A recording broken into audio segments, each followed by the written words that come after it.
நவீனத்துவத்துக்கும் மரபு வரலாற்று விழுமியங்களுக்கும் சம முக்கியத்துவம் தேவை. பிரதமர் வலியுறுத்தல்.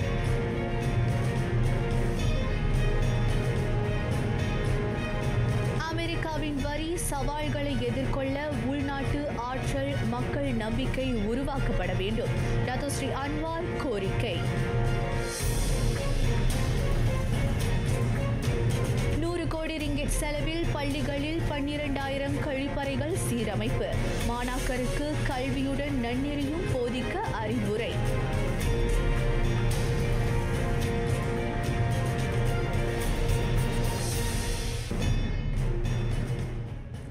வணக்கம். சலாம் மலேசியா மடானி. ஆர்த்தியம் தமிழ் செய்திகள் உங்களுக்காக உங்களுடன் நான் ரேணுகா சுகுமாரன். மரபுகளின் மதிப்பை பேணுவோம், வரலாற்று பாரம்பரியத்தை தற்காப்போம். அவ்வகையில் கோலாலம்பூர் மாநகரின் மேம்பாடு நவீன கூறுகளை மட்டும் நுண்ணோக்கக்கூடாது. மாறாக நீடித்த பண்புகளையும் தனித்துவத்தையும் சமமாக ஏந்தியிருப்பதை அதன் மேம்பாடு உறுதி செய்ய வேண்டும் என பிரதமர் டத்தோஸ்ரீ அன்வார் இப்ராஹிம் வலியுறுத்தினார். கோலாலம்பூர் தனித்துவமான அமைப்பை கொண்ட மாநகரம். காலச்சக்கர சுழற்சியில் நவீனத்துவத்தை ஏந்தியிருந்தாலும் பழமையும் வரலாற்று விழுமியங்களையும் இன்னமும் தாங்கிக் கொண்டிருக்கிறது கோலாலம்பூர். காலத்தின் தேவைக்கேற்ப தன்னை உருமாற்றி உயர்வு கண்ட பெருமை கோலாலம்பூருக்கு உண்டு என பிரதமர் புகழாரம் சூட்டினார். தொழில்நுட்பமும் உயர்ந்த கட்டடங்களும் கோலாலம்பூருக்கும் எழிலூட்டினாலும் பல்வகை தன்மையும் பாரம்பரியமுமே அதன் ஆணிவேராக இருப்பதையும் அவர் சுட்டினார். நாட்டின் தலைநகராம் கோலாலம்பூரின் பாரம்பரியத்தை மீட்டெடுக்கும் முயற்சிகள் தீவிரமாக மேற்கொள்ளப்படுகின்றன. சுற்றுப்பயணிகளை கவரவும் வர்த்தக நோக்கத்துக்காகவும் மட்டுமே அவை மேற்கொள்ளப்படவில்லை. மாறாக தேசிய அடையாளத்தின் சின்னமாக கோலாலம்பூர் விளங்குவது உறுதி செய்யப்படும் என பிரதமர் கூறினார். கோலாலம்பூர் மாநகர் மன்றம் DBKL-இன் மினாறு 1 கட்டட கட்டுமான திட்டத்தை தொடக்கி வைக்கும் நிகழ்ச்சியில் டத்தோஸ்ரீ அன்வார் உரையாற்றினார். வாரிசான் KL முனைப்பு கோலாலம்பூரின் உயிர் நாடியை உருமாற்றும் வியூகத்துவமிக்க நடவடிக்கையாக அமையும். அதன்படி உலக தரமிக்க பண்பாட்டு படைப்பு மண்டலமாக கோலாலம்பூர் உருமாற்றப்படும் என பிரதமர் கோடி காட்டினார். பாரம்பரிய கட்டடங்கள் நிலைக்கச் செய்யப்படும் வேளை மாநகரின் சுற்றுப்பகுதியின் பசுமை தற்காக்கப்படும். இயற்கையின் தேவைகளும் நல்லிணக்கமும் நிலை பெறச் செய்யப்படும். கோலாலம்பூர் ரயில் நிலையம், மெர்டேக்கா 118 கோபுரம் உள்ளிட்ட பல்வேறு கூறுகள் மாநகரின் பாரம்பரியத்துக்கு ஏற்ப மேம்படுத்தப்படும் என்றும் டத்தோஸ்ரீ அன்வார் குறிப்பிட்டார். நகர புதுமையாக்கல் சட்டம் குறித்து பிரதமர் மீண்டும் தெளிவுபடுத்தியுள்ளார். வரைவில் உள்ள அந்த சட்டம் இதுகாரும் பாழடைந்த வீடுகளில் வசித்து வரும் நகர மக்களுக்கு வசதியை ஏற்படுத்தி தரும் நோக்கத்தை கொண்டது என டத்தோஸ்ரீ அன்வார் விளக்கினார். புதுமையாக்கல் நடவடிக்கையினால் நில உரிமை ஒருபோதும் மாறாது. தனியார் உரிமையாளராக இருந்தாலும், மாநில அரசுக்கு சொந்தமானதாக இருந்தாலும், மலாய்க்காரர் ஒதுக்கீட்டு பகுதியாக இருந்தாலும் அதில் மாற்றம் இராது என பிரதமர் விவரித்தார். கட்டப்பட்டு 50 ஆண்டுகளுக்கும் மேலான மக்கள் வீடமைப்பு திட்டம் PPR குடியிருப்புகளில் நெரிசல், வசதியின்மை, ஒழுங்கீனம், சமூக சீர்கேடு உள்ளிட்ட பல்வேறு சிக்கல்கள் நிலவுகின்றன. அவற்றை களைந்து மக்களின் நல்வாழ்வை பெருக்குவதில் மடானி அரசு கவனம் செலுத்துகிறது. அதனை விடுத்து இந்த சட்டத்தின் வாயிலாக மலாய்க்காரர்களின் நிலம் பறிக்கப்படுவதாகவும், நகர்களில் இருந்து மலாய்க்காரர்களை துரத்த சீனர்கள் திட்டமிடுவதாகவும் வெறுப்பு அரசியலை முன்னிறுத்தி அவதூறு பரப்புவோரை பிரதமர் சாடினார். மறு மேம்பாடுகளுக்கு வித்திடாமல் தம்மை பிரதமர் என கூறிக்கொள்வதில் பெருமை இருக்கப் போவதில்லை என்றும் டத்தோஸ்ரீ அன்வார் குறிப்பிட்டார். உள்நாட்டு ஆற்றலையும் மக்களின் நம்பிக்கையும் உருவேற்ற வேண்டும். அதற்கு ஆசியான் கூட்டமைப்பு உட்பட அயல் நாடுகளும் மலேசியா கூட்டணி அமைக்க வேண்டும். அமெரிக்க அரசு அதன் வர்த்தக பங்காளி நாடுகளுக்கு வரி விதித்திருந்தாலும் இந்த கூறுகளின் வாயிலாக தனித்து இயங்கும் ஆற்றலை மலேசியா கொண்டிருப்பதாக நிதி அமைச்சருமான டத்தோஸ்ரீ அன்வார் இப்ராஹிம் கூறினார். வட்டார நாடுகள், ஆசியா கண்டம், ஐரோப்பாவின் புதிய சந்தை என கட்டமைப்பும் வலிமையும் கூட்டிக் கொண்டிருக்கும் நிலையில் இந்த நம்பிக்கையும் ஆற்றலும் எழும்பியிருப்பதாக பிரதமர் தெரிவித்தார். அமெரிக்க அதிபர் டொனால்ட் ட்ரம்ப் வரி விதிப்பு குறித்து அறிவித்த பின் இடிந்து வருந்துவதை காட்டிலும் உரிய நடவடிக்கைகளை நாமே செயல்படுத்துவதே சிறந்தது என்றும் அவர் வலியுறுத்தினார். உள்நாட்டில் ஆற்றலை மேம்படுத்துவதே தலையாய கடமை. அதன்படி சுயமாக இயங்க இயலும் எனும் நம்பிக்கையை மக்களிடையே விதைக்க வேண்டும். ஆசியான், ஆசியா வட்டாரம், சீனா, இந்தியா, ஆஸ்திரேலியா, ஜப்பான், தென்கொரியா போன்றவற்றுடன் ஐரோப்பாவிலும் புதிய சந்தைகளை நாட வழி ஏற்படுத்த வேண்டும் என பிரதமர் கேட்டுக்கொண்டார். மேம்படுத்தப்பட்ட தரம் உயர்த்தப்பட்ட இப்போ சுல்தான் அஸ்லான் ஷா விமான நிலையத்தை திறந்து வைத்து டத்துஸ்ரீ அன்வார் உரையாற்றினார். இப்போ சுல்தான் அஸ்லான் ஷா விமான நிலையத்தை தரம் உயர்த்தும் கடப்பாடு அரசுக்கு உண்டு. பேராக் தலைநகரை வியூக முதலீட்டு மையமாக உருவாக்க அது அவசியம் என பிரதமர் கூறினார். சுல்தான் அஸ்லான் ஷா விமான நிலைய விரிவாக்கம் பெரும் பொருட்செலவை உட்படுத்தியிருந்தாலும் பேராக்கின் மேம்பாட்டை அது உந்தச் செய்யும். அத்துடன் சுற்றுலாத்துறையும் விரிவடைய செய்யும் என பிரதமர் சுட்டினார். தனியார் துறையின் ஈடுபாட்டுடன் மேற்கொள்ளப்பட்டிருக்கும் இந்த திட்டம் அரசாங்கத்தின் நிதிச்சுமையையும் குறைத்தது. தரம் உயர்த்தப்பட்டிருக்கும் சுல்தான் அஸ்லான் ஷா விமான நிலையம் ஆண்டுக்கு 7 லட்சம் பயணிகளை கையாளும் ஆற்றலை கொண்டிருக்கிறது. இதற்கு முன் ஆண்டுக்கு 5 லட்சம் பயணிகள் வரை அதனை பயன்படுத்தினர்.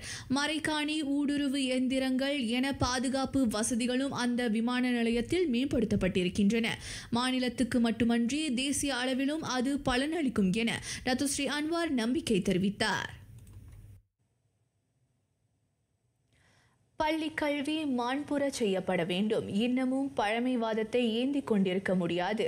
எதிர்கால தொழில்நுட்பத்தை வசமாக்கும் ஆற்றலை கொண்டிருக்கும் செயற்கை நுண்ணறிவு நிபுணத்துவம் பள்ளியில் இருந்தே தொடங்க வேண்டும் என பிரதமர் வலியுறுத்தினார். அதேவேளை பள்ளியில் வசதிகளையும் அரசு மேம்படுத்துகிறது.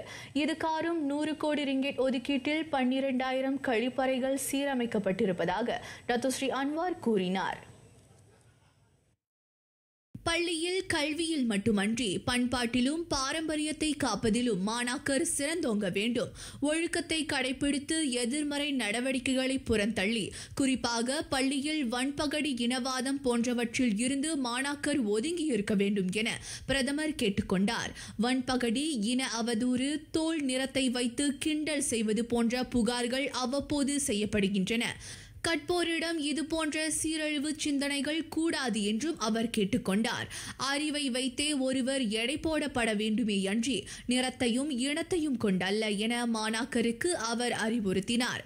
எதிர்கால தேவைகளை நிறைவேற்ற மலேசியாவுக்கு நிபுணர்களும் திறனாளிகளும் தேவை.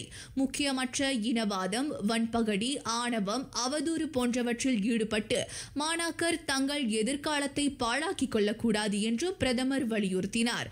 கிளேபாங் பொய்லாம் தேசிய சீன இடைநிலை பள்ளியில் நடைபெற்ற நிகழ்ச்சியில் தம்பு நாடாளுமன்ற உறுப்பினருமான டத்துஸ்ரீ அன்வார் உரையாற்றினார். புத்ரஹேத் எரிவழி குழாய் வெடிப்பில் பாதிக்கப்பட்டோர் நலன் தொடர்ந்து பேணப்படும். அந்த துயர பேரிடரில் பாதிப்புற்ற குடியிருப்பாளர்களுக்கு தேவையான உதவிகளை வழங்க மகளிர் குடும்ப சமூக மேம்பாட்டு அமைச்சு ஆயத்தமாக உள்ளதென அமைச்சர் டத்துஸ்ரீ நான்சி ஷுக்ரி தெரிவித்தார். அந்த உதவிகளுக்காக விண்ணப்பம் செய்துள்ளோருக்கு தேவையான உதவிகள் விரைந்து சென்றடைவது உறுதி செய்யப்படும். கைபேசி, காற்று சுத்திகரிப்பு கருவி போன்ற பொருட்களும் கோரப்பட்டுள்ளதாக அமைச்சர் குறிப்பிட்டார். அவை சிக்கலான கோரிக்கைகள் என்ற போதிலும் மக்களின் தேவைகளை பூர்த்தி செய்வது அரசின் கடமை. கடந்த ஏப்ரல் 1ஆம் நாள் நாட்டையே உலுக்கிய அந்த எரிவாயு குழாய் வெடிப்பில் பாதிக்கப்பட்ட மக்களுக்கு உதவிய அரசு நிறுவனங்களுக்கும் அமைச்சுகளுக்கும் டத்துஸ்ரீ நான்சி பாராட்டுகளையும் நன்றியையும் தெரிவித்தார். நெகிரி செம்பிலான் பொட்டிக்சனில் விவேக கொள்கலன் துறைமுக கட்டுமானத்துக்கு அரசு ஒப்புதல் வழங்கியுள்ளது. செயற்கை நுண்ணறிவு தொழில்நுட்பத்தை கொண்டு அந்த துறைமுகம் உருவாக்கப்படும் என போக்குவரத்து அமைச்சர் ஆந்தனி லாக் கோடி காட்டினார். புத்ராஜயாவில் தேசிய புறநிலை திட்டமிடல் மன்றம் MPFN-இன் கூட்டத்தில் அந்த விவேக கொள்கலன் துறைமுக கட்டுமானத்துக்கு ஒப்புதல் அளிக்கப்பட்டது. அந்த கூட்டத்துக்கு பிரதமர் டத்துஸ்ரீ அன்வர் இப்ராஹிம் தலைமையேற்றதாக அமைச்சர் குறிப்பிட்டார். நெகிரி சிமிலானில் அமைக்கப்படவிருக்கும் முதல் துறைமுகமாகவும் அது விளங்கும். வரும் காலத்தில் மாநில மேம்பாட்டுக்கு அந்த துறைமுகம் பெரும் பங்காற்றும் என அவர் நம்பிக்கை தெரிவித்தார். MVV 2.0 மலேசிய இலக்கியல் பள்ளத்தாக்கு திட்டத்தின் ஒரு பகுதியாக விவேக கொள்கலன் துறைமுகம் அமையும் என்றும் ஆந்தனி லாக் விவரித்தார். 4 முதன்மை கூறுகளில் அமெரிக்காவுடன் பேச்சு நடத்த மலேசியா ஆயத்தம். வரி விதிப்பு தொடர்பில் சுமூகமான தீர்வை எட்ட அதனுடன் கலந்துரையாடல் மேற்கொள்ள ஆயத்தமாக இருப்பதாக முதலீட்டு வர்த்தக தொழில் அமைச்சு தெரிவித்தது. வர்த்தக பற்றாக்குறையை குறைப்பது, வரியில்லா சிக்கல்களை கையாள்வது, தொழில்நுட்ப பாதுகாப்பை பேணுவது, இருவழி வர்த்தக உடன்படிக்கையில் புதிய வழிகள் தேடுவது ஆகிய 4 கூறுகள் குறித்து பேச்சுகள் நடத்தப்படும். அமெரிக்காவுக்கான அந்த கலந்துரையாடல் பயணத்திற்கு முதலீட்டு வர்த்தக தொழில் அமைச்சர் தங்கு டத்துஸ்ரீ ஜஃப்ருல் அப்துல் அசீஸ் தலைமையேற்றுள்ளார். அமெரிக்க வர்த்தக அமைச்சர் ஹோவர்ட் லட்னிக், வர்த்தக நிகராளி ஜெமிசன் கிரியர் ஆகியோரை வாஷிங்டனில் அமைச்சர் சந்திப்பார். பேராக்கில் மின்னியல் சிகரெட் விற்பனைக்கு தடை விதிக்கப்படக்கூடும். போதைப்பொருள் ரசாயனங்கள் கலக்கப்படுவதை போலீஸ் உறுதி செய்ததை தொடர்ந்து மின்னியல் சிகரெட் தடை செய்யப்படக்கூடும் என பேராக் ஆட்சிக்குழு உறுப்பினர் சிவனேசன் கோடி காட்டினார். திருங்கானுவில் மின்னியல் சிகரெட்டை விற்பனைக்கு தடை விதிக்கப்பட்டுள்ளது. பேராக்கிலும் அது நடப்புக்கு வரக்கூடும் என மாநில சுகாதார சுற்றுச்சூழல் மாந்தவள ஆட்சிக்குழு உறுப்பினரான சிவனேசன் கூறினார். அது தொடர்பாக அறிக்கை ஒன்றை தாக்கல் செய்ய மாநில சுகாதாரத்துறை இயக்குநருக்கு பணிக்கப்பட்டுள்ளது.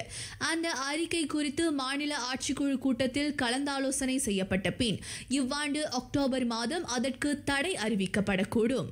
மின்னியல் சிகரெட்னு சொல்லுவோம். அது வந்துட்டு இப்போ ஒரு பெரிய பிரச்சனையாக உருவெடுத்திருக்கு.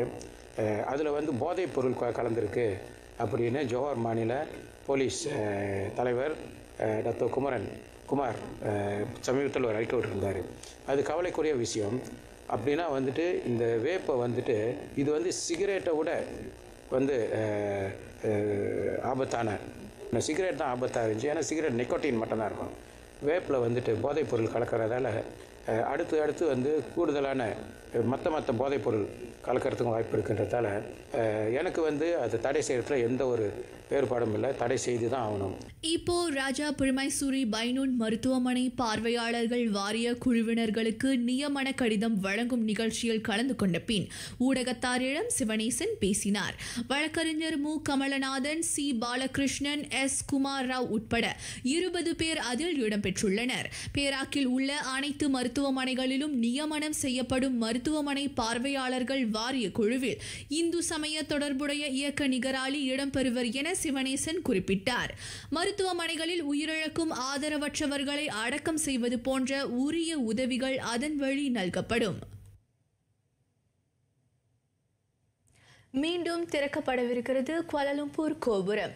நாளை காலை 9 மணி முதல் பொதுமக்கள் வருகைக்கு அது திறக்கப்படும் என தொடர்பு அமைச்சு அறிவித்துள்ளது.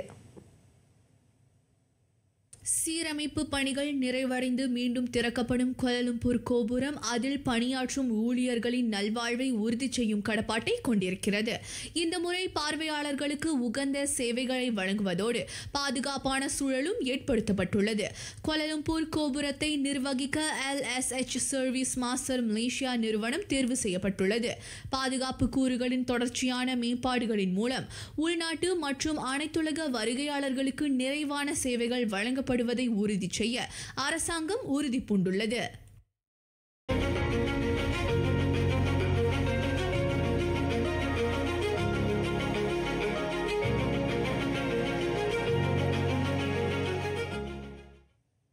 கனல் தெரிக்கும் தேர்தல் களம், அனல் பறக்கும் பரப்புரைகள், மும்முனை போட்டியில் முளைத்திருக்கும் புதிய வாக்குறுதிகள் அனைத்தும் இன்றிரவுடன் முடிவுக்கு வரும் நிலையில் பேராக் அயர்குனிங் சட்டமன்ற தொகுதி நாளை இடைத்தேர்தலை சந்திக்கிறது. பதிவு பெற்ற வாக்காளர் 31,315 பேர் தங்கள் வருங்கால கனவு மெய்ப்பட விரலில் மைப்பட காத்திருக்கின்றனர்.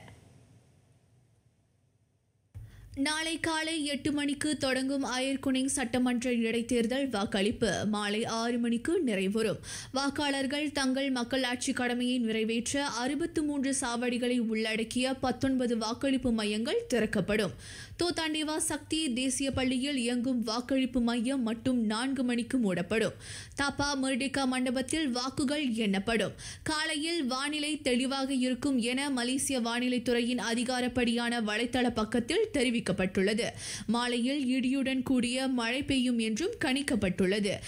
தேசிய முன்னணி, தேசிய கூட்டணி, மலேசிய சோசியலிஸ்ட் கட்சி PSM ஆகியவற்றிடமிருந்து மும்முனை போட்டியை அந்த தாப்பா நாடாளுமன்றத்திற்கு உட்பட்ட சட்டமன்ற தொகுதி எதிர்நோக்குகிறது. பரிசான் நேஷனலை நிகர்த்து டாக்டர் முகமது யூஸ்ரி பக்கீரும், பெரிகத்தானின் அப்துல் முஹைமின் மலேக்கும், PSMின் பவானி KSMும் அதில் போட்டியிடுகின்றனர். கடந்த செவ்வாய்க்கிழமை நடைபெற்ற முன்கூட்டிய வாக்களிப்பில் போலீசாரும் அவர்தம் இணையர் 98.4 விழுக்காட்டினரும் வாக்களித்தனர். நாளை இரவு 9 மணி வாக்கில் தேர்தல் முடிவு அறிவிக்கப்படும் என SPR கோடி காட்டியுள்ளது. வாக்களிப்பு நாளை எதிர்கொள்ள தேசிய முன்னணியும் நம்பிக்கை கூட்டணியும் முழு ஆயத்த நிலையில் உள்ளன. பரிசான் நேஷனலும் பக்கத்தான் ஹரப்பானும் அயர்குனிங் இடைத்தேர்தலில் பல்வேறு அணுகுமுறைகளை பயன்படுத்தி அடித்தட்டு வரை முழுமையாக இயங்கியதாக தேசிய முன்னணி தலைவர் Datuk Seri doctor Ahmad Zahid Hamidi தெரிவித்தார். பரப்புரைகளை தேசிய முன்னணி மிக சுமூகமாகவும் நெறியுடனும் மேற்கொண்டது. ஆனாலும் எதிர்க்கட்சிகள் பல்வேறு அவதூறுகளை அரசாங்கத்தின் மீது வீசின.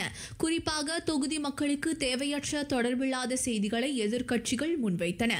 தேர்தலின் போது அது வழக்கமான நடவடிக்கை என்றாலும் மக்களுக்கு உரிய விளக்கம் எடுத்துரைக்கப்பட்டிருப்பதாக துணை பிரதமர் கூறினார். சிறந்த சேவையாற்றக்கூடிய வேட்பாளரை தெரிவு செய்ய அயர்குனை வாக்காளர்கள் தெளிந்த சிந்தனையுடன் இருப்பதாகவும் டத்தோஸ்ரீ டாக்டர் அஹமத் ஜஹீர் குறிப்பிட்டார். பேராக் அயர்குனிங் இடைத்தேர்தல் பரப்புரைகள் நெடுகிலும் விதிமீறல்கள் குறித்த 33 புகார்கள் கிடைக்கப்பெற்றன. அனுமதியில்லாத பகுதிகளில் பரப்புரைக்கான பதாகைகளை வைத்த குற்றம் தொடர்பில் பெரும்பான்மை புகார்கள் பெறப்பட்டதாக தேர்தல் ஆணைய செயலாளர் டத்தோ இக்மால் ரூடின் இஷாக் தெரிவித்தார். போக்குவரத்துக்கு இடையூறு ஏற்படும் வகையில் பரப்புரை பதாகைகளை வைக்க அனுமதி இல்லை.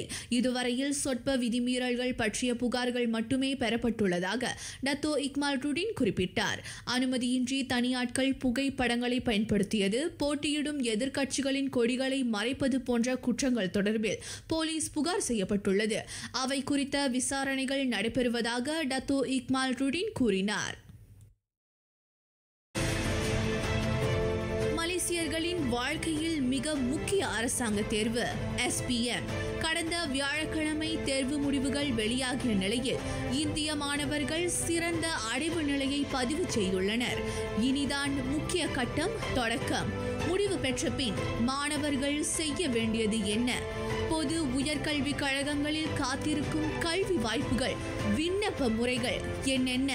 விளக்க வருகிறது இவ்வார வசந்தம். வளமான எதிர்காலத்தை உறுதி செய்ய மாணவர்கள் மேற்கொள்ள வேண்டிய நடவடிக்கைகளை விரிவாக எடுத்துரைக்கின்றனர் துறைசார் வல்லுநர்கள்.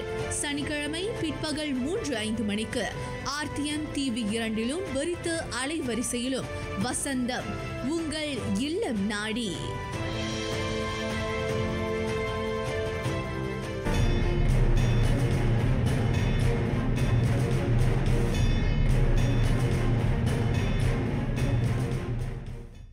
மாந்தநேயமற்றது, நாகரிகமற்றது. இந்தியாவின் ஆளுகைக்கு உட்பட்ட காஷ்மீரின் பஹல்காமில் அண்மையில் நடத்தப்பட்ட தாக்குதலை பிரதமர் டத்தோஸ்ரீ அன்வார் இப்ராஹிம் அவ்வாறு கடுமையாக சாடினார். ஒரு சாராரை தனியே பிரித்து தீவிரவாதிகள் சுட்டது கடும் கண்டனத்துக்கு உரியது என அவர் தமது ஃபேஸ்புக் பதிவில் குறிப்பிட்டுள்ளார். நாகரிகமான சமூகத்தில் இதுபோன்ற வன் செயல்களுக்கு இடம் இருக்கக்கூடாது என பிரதமர் வலியுறுத்தினார். மலேசியர்கள் அனைவரின் சார்பிலும் உயிரிழந்தோர் குடும்பங்களுக்கு டத்தோஸ்ரீ அன்வார் அனுதாபம் தெரிவித்துக் கொண்டார். காயமுற்றோர் விரைந்து குணமடையவும் வேண்டுவதாக அந்த பதிவில் அவர் எழுதியுள்ளார். பிரிவினைக்கு பயங்கரவாதம் ஒருபோதும் தீர்வாகாது. அதேவேளை இந்த இரக்கமற்ற செயலுக்கான பதிலடி அறிவுபூர்வமானதாகவும் கட்டுப்பாட்டுக்கு உட்பட்டதாகவும் இருக்க வேண்டும். காஷ்மீரிலும் அதற்கு அப்பாலுள்ள பகுதிகளிலும் அமைதி, நீதி, மாந்த கண்ணியம் காக்கப்பட வேண்டும் என அவர் கேட்டுக்கொண்டார். கொடூர தாக்குதலை நடத்தியோரையும் அதற்கு பின்புலமாக இயங்கியோரையும் அடையாளம் கண்டு தண்டனை தரும் முனைப்புகளுக்கு அனைத்துலக சமூகம் துணை புரிய வேண்டும் என்றும் டத்துஸ்ரீ அன்வார் கோரிக்கை விடுத்தார். காஷ்மீரில் தொடுக்கப்பட்ட தீவிரவாத தாக்குதலின் எதிரொலி இந்திய பாகிஸ்தான் இடையிலான பகைமை தீ பற்றி எரிகிறது. அரசதந்திர அளவில் இந்திய துணை கண்ட பிரதமர் நரேந்திர மோடி பாகிஸ்தானுக்கு எதிரான கடும் நடவடிக்கைகளை கையாள்கிறார். இந்தியாவின் ஆளுகைக்கு உட்பட்ட காஷ்மீரின் பஹல்காம் சுற்றுலா தளத்தில் நடத்தப்பட்ட பயங்கரவாத தாக்குதல் பொதுமக்கள் 26 பேரின் உயிரை மாய்த்தது. அந்த பயங்கரவாத தாக்குதல் நிழலில் பாகிஸ்தான் இருப்பதாக இந்தியா குற்றம் சாட்டுகிறது.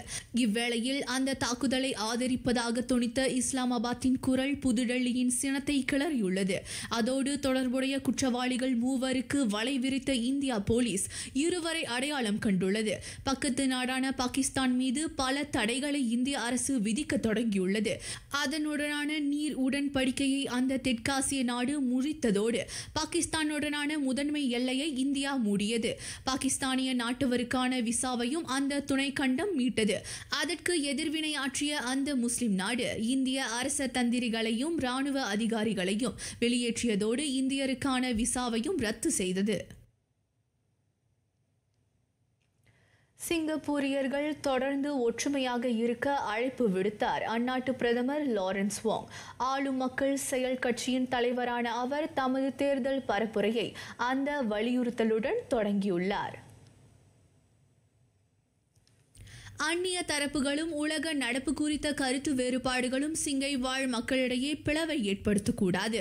குறிப்பாக பொது தேர்தலின் போது அனல் பறக்கும் பரப்புரைகள் நாட்டின் நல்லிணக்கத்தை சீர்குலைக்கக்கூடாது என லாரன்ஸ் வலியுறுத்தினார். தேர்தல் பரப்புரைகள் பெரும்பாலும் பதற்றம் வெடிப்பதற்கு சாதகமான சூழலை உருவாக்கும். ஆகையால் விதிகளை நினைவில் நிறுத்தி பரப்புரைகளில் ஈடுபட வேண்டும் என அரசியல் கட்சிகளுக்கு பிரதமர் நினைவுறுத்தினார். பல இன மக்கள் வாழும் சிங்கப்பூரில் இன சமய கூறுகளை அரசியலாக்க வேண்டாம் எனவும் லாரன்ஸ் எச்சரித்தார். 2015 ஆண்டுக்கு பின்னர் சிங்கையில் நேரடியாக நடைபெறவிருக்கும் பொது தேர்தல் பரப்புரையாக இது விளங்குகிறது. 2020 கோவிட் பெருந்தொற்று பரவலால் அங்கு தேர்தல் பரப்புரைகளுக்கு தடை விதிக்கப்பட்டதை லாரன்ஸ் நினைவு கூர்ந்தார். இதற்கிடையில் நிலையற்ற உலக பொருளாதார சூழலையும் அமெரிக்கா அறிவித்துள்ள வரி விதிப்பையும் கருத்தில் கொண்டு பொதுமக்கள் ஆளும் PAP கட்சிக்கு பிளவுபடாத ஆதரவை வழங்க வேண்டும் என அவர் கேட்டுக்கொண்டார். நிலையற்ற பொருளாதாரத்தை கையாள்வது, மக்களின் வாழ்க்கை செலவினம், வேலை வாய்ப்பு உள்ளிட்ட கூறுகளில் மக்கள் செயல் கட்சி தொடர்ந்து கவனம் செலுத்தும் என அதன் தலைவரான லாரன்ஸ் உறுதி வழங்கினார். வரி விதிப்பு விவகாரம் குறித்து அமெரிக்காவுடன் பேச்சா மறுத்தது சீனா. முதன்மை வைரி நாட்டுடன் அவ்வாறான கலந்துரையாடல் மேற்கொள்ளப்படவில்லை என அந்நாட்டின் வெளியுறவு அமைச்சு பேச்சாளர் குவோ ஜியாகுன் தெளிவுபடுத்தினார்.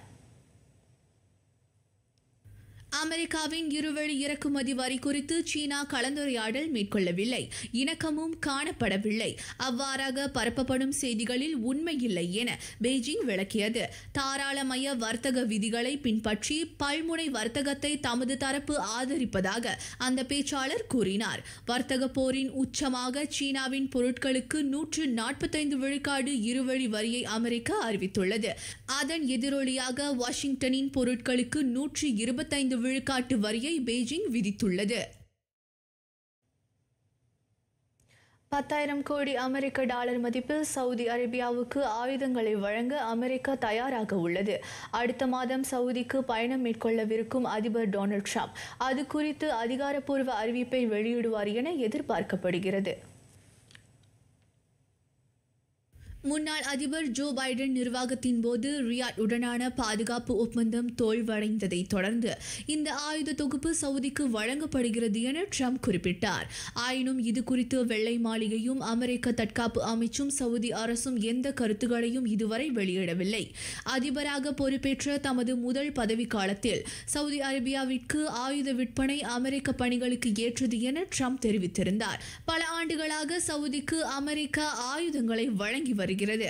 2017 11,000 கோடி அமெரிக்க டாலர் மதிப்பில் சவுதி அரேபியாவுக்கு ஆயுதங்களை வழங்க ட்ரம்ப் முன்மொழிந்திருந்தார். பின்னர் சவுதியின் செய்தியாளர் ஜமால் கஷோகி கொலை செய்யப்பட்டதை அடுத்து 2018 அந்த ஆயுத விற்பனையின் மதிப்பு 1,450 கோடி அமெரிக்க டாலருக்கு சரிந்தது குறிப்பிடத்தக்கது.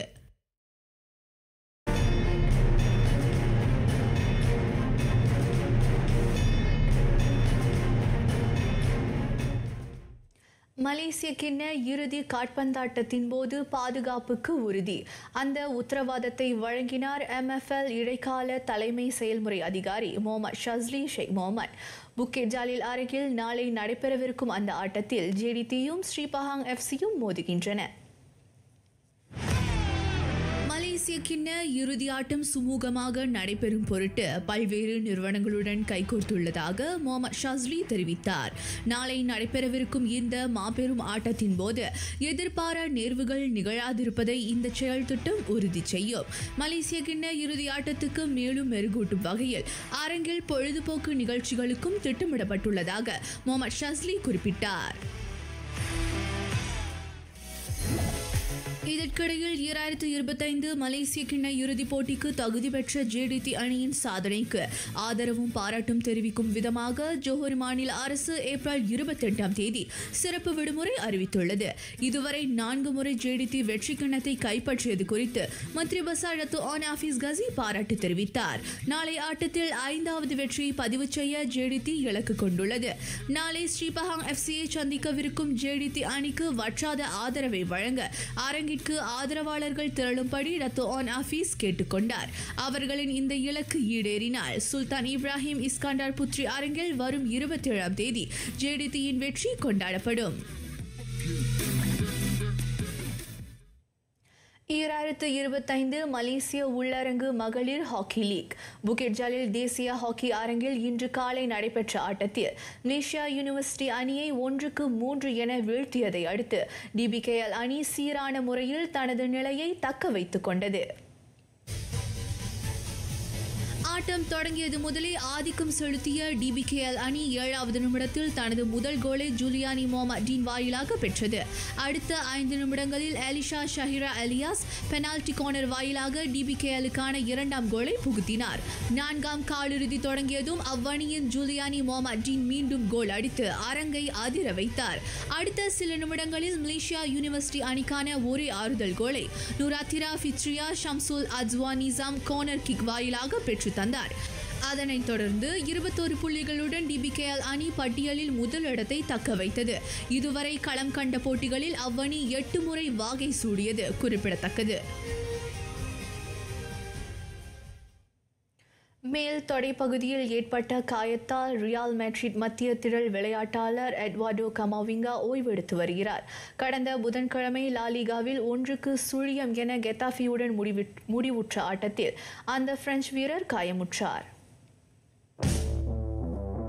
அவரது இடது தொடை மேற்பகுதி தசை கிழிந்ததை மேட்ரிட் அறிக்கை வழி உறுதிப்படுத்தியது. பார்சிலோனா உடனான நாளைய தி கோப்பா டெல் ரே ஆட்டத்தில் காயம் காரணமாக அவரால் பங்கேற்க முடியாது எனவும் அது கூறியது. அமெரிக்காவில் நடைபெறும் உலக கிண்ணத்திலும் கலந்து கொள்ள முடியாத சூழல் நேரக்கூடும். 22 வயதான அந்த ஆட்டக்காரர் குறைந்தது 3 மாதங்களுக்கு ஓய்வெடுக்க வேண்டும் எனவும் தெரிவிக்கப்பட்டுள்ளது.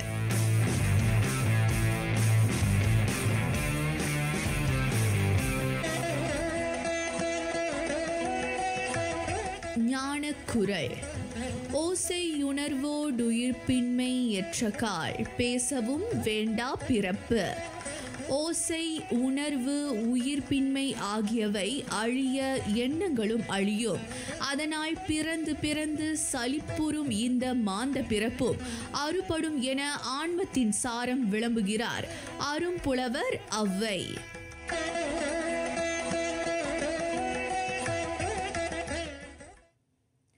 நிறைவடைகின்றன RTM தமிழ் செய்திகள். எங்களோடு இணைந்ததற்கு நன்றி.